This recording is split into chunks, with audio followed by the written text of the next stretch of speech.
And here is the Writer's Almanac for Friday, the 18th of May, 2018. It was on this day in 1860 in Chicago, the Republican National Convention, Abraham Lincoln was nominated for president. He was nominated in part because he took a moderate position on slavery. Two of his rivals, William Seward and Edward Bates, supported the complete eradication of slavery across the country. Lincoln was only in favor of curbing the expansion of slavery and limiting it to the South. And he had won over doubters from the East, Lincoln had, with his speech in New York City just 3 months before. 1,500 New Yorkers went to see him at Cooper Union. They were astonished at how awkward and ungainly Lincoln was, which then made them even more astonished at how articulate he was as a speaker. It's the birthday of Tina Fey, born in Upper Darby, Pennsylvania, 1970. Mother worked in a brokerage firm. Her father was a university grant proposal writer. She was a high school honor student in the drama club, performed in a summer theater group, went to the University of Virginia, studied playwriting and acting, moved to Chicago after college, 1992. She took night classes at the Improv Training Center, the Second City, worked at the YMCA during the day, then started performing with the Second City. She traveled around the country, did 8 shows a week. 3 years later, hired as a sketch writer for Saturday Night Live, and she quickly rose to head writer.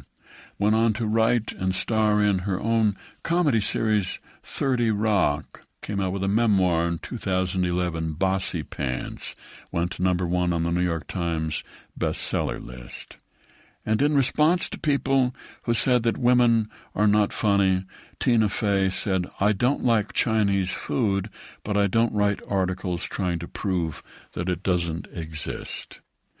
It's the birthday of the director and film producer Frank Capra, born in Sicily in 1897, came to Los Angeles as a boy, worked odd jobs at the Columbia Studios, and began making his films in 1928. It Happened One Night, Mr. Deeds Goes to Town, You Can't Take It With You, Arsenic and Old Lace, and It's a Wonderful Life in 1946.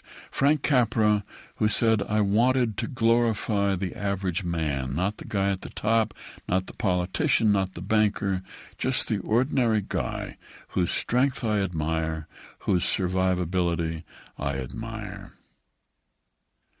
Here's a poem for today by W.S. Merwin, The Veil of May.